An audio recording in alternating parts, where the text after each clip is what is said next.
Sa video na ito ay pag-uusapan po natin ang tungkol kay Bitcoin dahil may analyst po na nagsabi na handa na daw itong pumasok sa isang napakalaking bull run na posibleng magdala sa kanya sa presyo na $600,000. Ayon sa kanya, ang kasalukuyang galaw ni Bitcoin ay halos parehas sa naging pattern ng gold bago po ito sumabog pataas noong taong 2006. Kaya ngayong may pagkahinto at correction si Bitcoin, marami ang naniniwala na mas malaki pa ang susunod na galaw nito. Kaya yan po ang siyang ating pag-uusapan sa video na ito. Pero bago po tayo magpatuloy ay pakibasa na lamang po muna ang disclaimer dito po sa ibaba ng ating screen. At simulan po natin sa ating unang katanungan kung ano ang nangyari kay Bitcoin nitong mga nakaraang araw. Yan, nitong nakaraang linggo ay umakyat po si Bitcoin sa bagong peak price na $124,450. Ngunit pagkatapos po nito ay pumasok siya sa tinatawag na cooling phase or correction phase. Bumagsak po ang kanyang presyo ng hanggang $114,723 at bagya pa siyang nakarecover sa presyong $115,300. Ibig pong sabihin ay nagkaroon muna ng pahinga ang kanyang pag-akyat. Ngayon, ang possible market impact po nito ay ang correction na ito ay normal lamang sa isang malakas na trend. Kung makakapag-hold itong si Bitcoin sa support level na ito, mas lalakas po ang posibilidad ng isang panibagong rally. Ngayon ay bakit po sinasabi ng analyst na may paparating na $600,000 bull run? Ayan, the pattern pointing to Bitcoin, $600,000. Ayon po sa isang analyst na kilala bilang AO, ang chart ni Bitcoin ngayon ay halos kaparehas ng chart ng gold noong taong 2006. Noon ay nagkaroon din ng wedge at saka ascending triangle pattern si gold bago po siya sumabog pataas sa bagong all-time high. Ngayon, ang parehong pattern ay nakikita naman kay Bitcoin. Kaya meron po siyang ibinahagi na chart dito. Kaya check po natin. Ayan po yung kanyang ibinahaging chart dito. Ayan, buksan po natin dito. Ayan, chart po ito ni Bitcoin. Ayan, BTC 2019 to now. Ayan. At ito naman yung chart ng gold noong 2006 to now. Ayan. Kitang-kita po natin na meron nga silang magkaparehong pattern. Ayan. Dito kay Bitcoin ay bumuo po siya ng descending wedge pattern dito. Ayan. At ganun din kay gold. Meron na rin siyang ganito. Ayan, meron na rin po siyang descending wedge pattern. Tapos, meron sumunod ay bumuo na rin po siya ng isang ascending wedge pattern. Ayan, isang pataas na wedge pattern. At nung nagkaroon po siya ng breakout sa upper portion nito, yan, kitang-kita po natin na nagkaroon ng matinding rally ang gold. Umakyat po siya sa napakataas na presyo. Kasunod ng breakout sa upper portion ng kanyang ascending wedge pattern na ito. At ngayon, si Bitcoin ay ganun din. Ngayon is malapit na po siyang mag-breakout. At yan ay siyempre kung magkakaroon siya ng breakout. Kaya ito po yung inaabangan natin.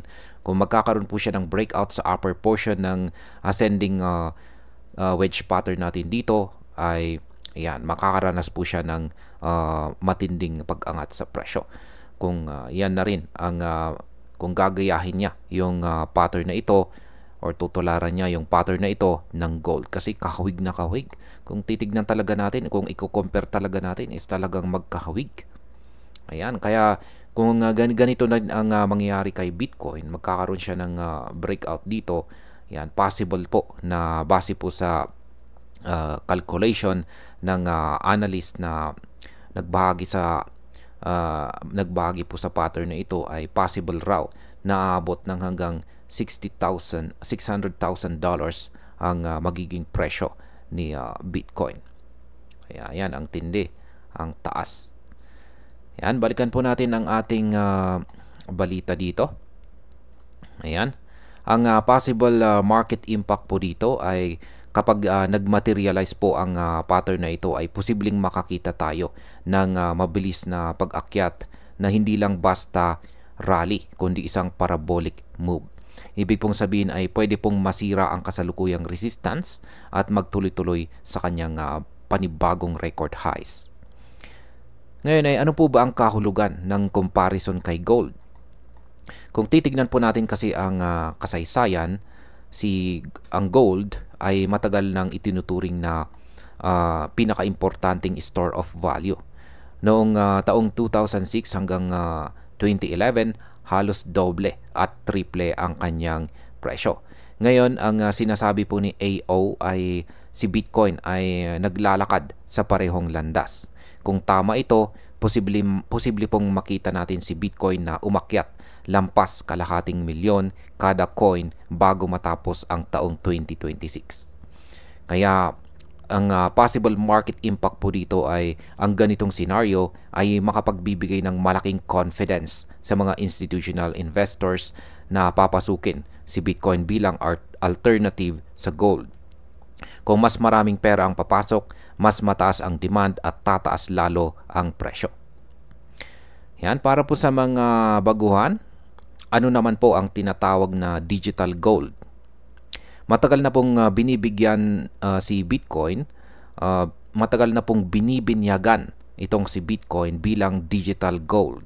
At kung umabot po siya sa $600,000, mas lalo nitong mapapatunayan ang titulong ito. Dahil po sa presyo na ito, magkakaroon si Bitcoin ng market capitalization na nasa $12 trillion. Mas mataas pa ito kaysa sa mga higanting kumpanya tulad po ng Apple, Nvidia at saka Google. At kung mangyari po ito, si Bitcoin ay magiging pangalawa po sa gold sa buong mundo pagdating sa halaga. Ngayon, ang possible market impact pagdating po rito ay kapag nangyari ito, si Bitcoin ay hindi na lang magiging isang speculative asset, kundi magiging opisyal na bahagi ng global financial system. Posibleng maging mas laganap ang paggamit nito bilang reserve asset ng mga bansa at saka bangko. Ngayon ay ano naman ang sinasabi ng iba pang mga eksperto tungkol dito? Noong August 1, sa isang interview sa Bloomberg, sinabi po ng Van Eck CEO na si John Van Eck na naniniwala siyang si Bitcoin ay kayang makuha ang kalahati ng market cap ng gold. Ang ibig pong sabihin nito, hindi malayo ang $600,000 na target.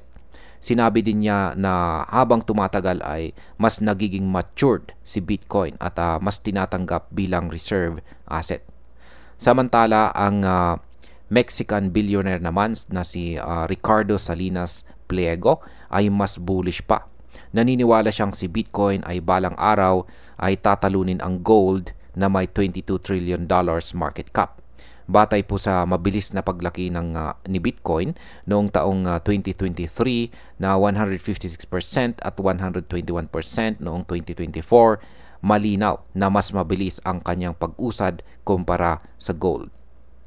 Ngayon, ang possible market impact po dito ay kapag lumakas pa ang ganitong narrative mula sa malalaking pangalan, mas lalaki po ang interest ng mga investors.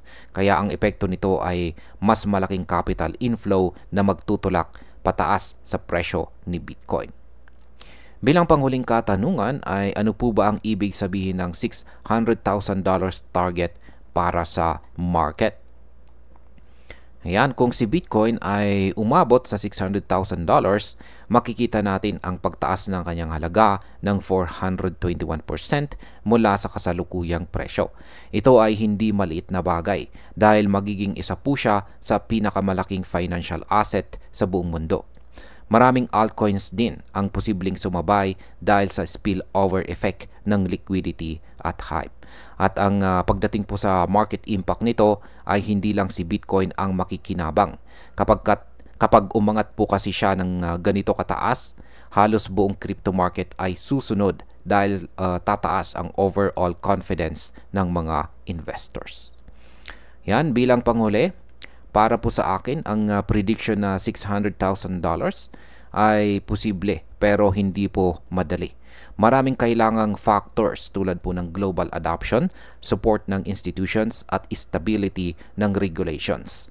Pero kung titignan po natin ang kasaysayan ni Bitcoin, paulit-ulit po niyang pinapakita na kaya niyang lampasan ang expectations.